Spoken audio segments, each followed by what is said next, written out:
And it came to pass at that time that Judah went down from his brethren and turned in to a certain Adullamite, whose name was Hirah. And Judah saw there a daughter of a certain Canaanite, whose name was Shuah. And he took her and went in unto her. And she conceived and bare a son, and he called his name And she conceived again and bare a son, and she called his name Onan.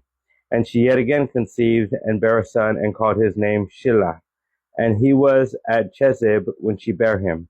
And Judah took a wife for his firstborn, whose name was Tamar. And Judah's firstborn, was wicked in the sight of the Lord, and the Lord slew him. And Judah said unto Onan, Go in unto thy brother's wife, and marry her, and raise up seed to thy brother. And Onan knew that the seed should not be his. And it came to pass, when he went in unto his brother's wife, and he spilled it on the ground, lest that he should give seed to his brother. And the thing which he did displeased the Lord, wherefore he slew him also. Then said Judah to Tamar, his daughter-in-law, Remain a widow at thy father's house till Shelah my son be grown. For he said, Lest peradventure he die also, as his brethren did. And Tamar went and dwelt in her father's house. And in process of time the daughter of Shuah, Judah's wife, died, and Judah was comforted, and went up unto his sheep shearers to Timnath, he and his friend Hirah the Adullamite. And it was told Tamar, saying, Behold, thy father-in-law goeth up to Timnath to shear his sheep. And she put her widow's garment off from her, and covered her with a veil, and wrapped herself, and sat in an open place, which is by the way to Timnath. For she saw that Shelah was grown, and she was not given unto him to wife. When Judah saw her, he thought her to be an harlot, because she had covered her face. And he turned unto her by the way, and said, Go to, I pray thee, let me come in unto thee, for he knew not that she was his daughter-in-law. And she said, What wilt thou give me, that thou mayest come in unto me? And he said, I will send thee a kid from the flock. And she said, Wilt thou give me a pledge till thou send it? And he said, What pledge shall I give thee? And she said, Thy signet, and thy bracelets, and thy staff that is in thine hand.